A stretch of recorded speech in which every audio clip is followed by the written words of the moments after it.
Welcome to this video. I'm Tamara Green, food writer for lifeaftergluten.weebly.com, a blog where you can find gluten-free recipes and blog articles. But enough about me. I'd like to hear about you. What's your name? Sorry, I didn't hear that. A little louder?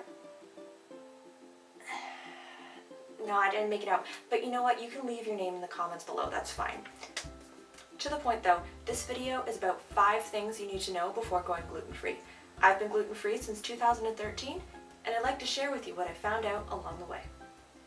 So let's dive in.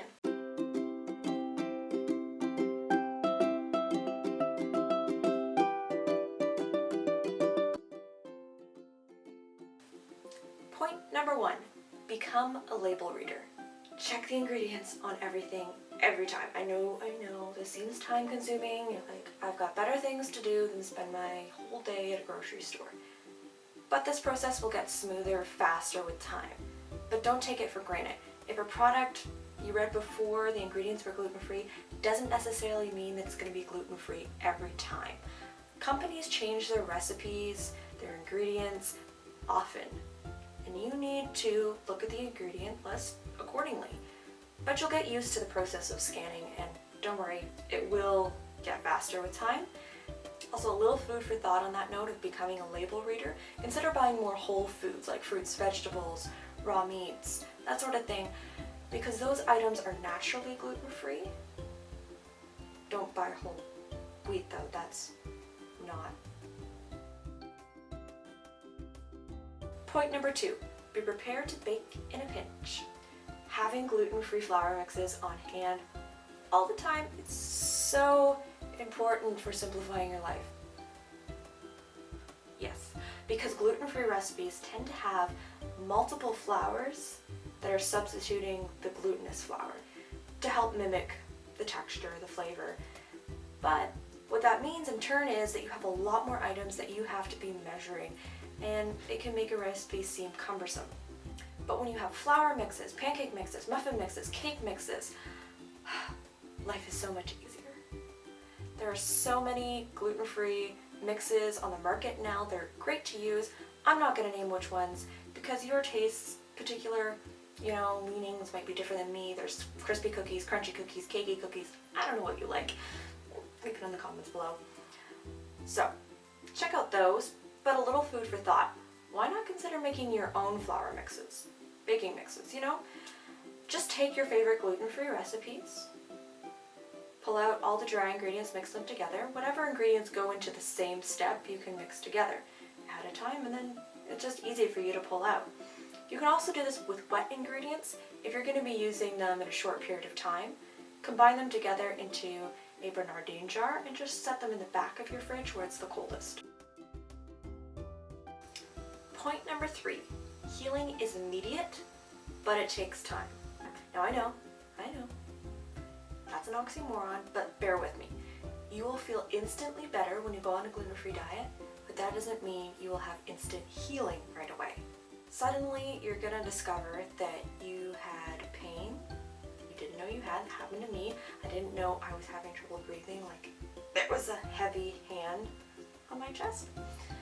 As soon as I ate gluten-free, I was like, I can breathe, what has happened? And when I had gluten again, I was like, what did I do to myself? So you will feel that, lightly. However, it can take up to 3 years to fully recover from what gluten did to your body, which really is still incredibly fast when you think about how many years you were consuming gluten for. So a little food for thought on this point. We know that 1/8 teaspoon of wheat flour is enough to inflame your intestines. 1/8 of a teaspoon. Less than a gram. And we also know it takes 2 weeks to recover from that small amount of wheat flour. So, be kind to yourself and don't cheat. Point number 4. It's not just about cutting gluten out of your diet. You need to add protein. Simply cutting gluten out of your diet doesn't secure a healthy diet. It's a huge misnomer out there. Everyone's like, people are going on gluten-free diets because they want to be healthy. Yes, because they have predisposed problems with gluten, so therefore not eating it is going to make them healthier. That doesn't mean that it fits for everyone just to immediately jump into.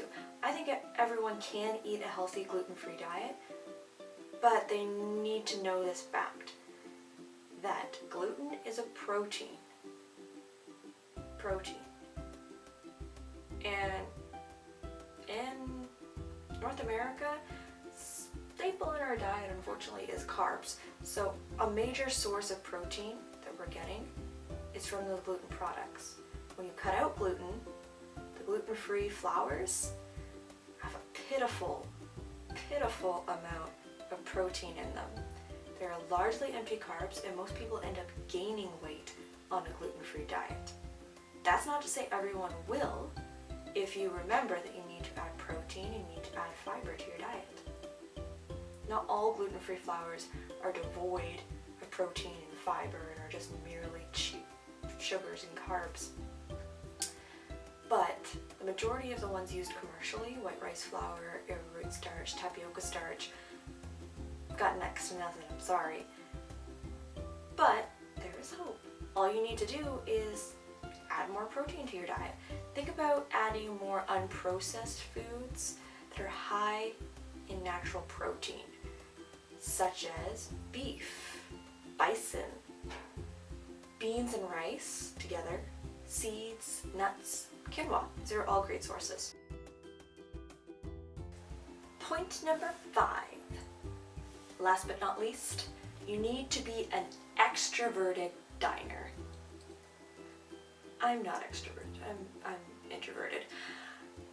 And this is a point that I have to work on still, but I've come a long way in it. Especially working in the restaurant industry, I see a lot of what goes on behind the scenes, and I know you have to be an extroverted diner. What do I mean by that? I mean you need the ability to question waiters, waitresses, hostesses, caterers, school lunchroom cooks, what have you, and advocate for yourself to ensure you obtain a safe and satisfying meal. To quote my father, always ask the next question. So a little food for thought on becoming an extroverted diner.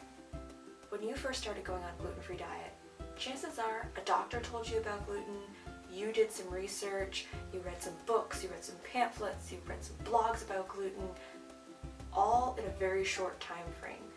You really loaded yourself down with information on gluten, what it is, what it isn't, how to avoid it. Your friends, family, strangers, as in the waitress, they don't have this benefit. They didn't do that research. So exercise patience and kindness, good manners, with strangers, with friends, with family that don't seem to be grasping the severity of your diet immediately. So, to sum it all up, 5 things you need to know before going gluten-free. Become a label reader. Be prepared to bake in a pinch. Healing is immediate, but it takes time. It's not just about cutting gluten out of your diet, it's about adding protein.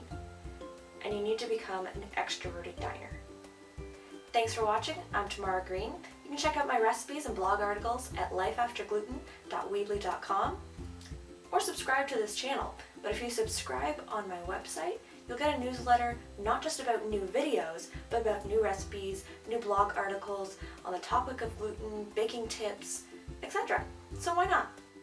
See you there.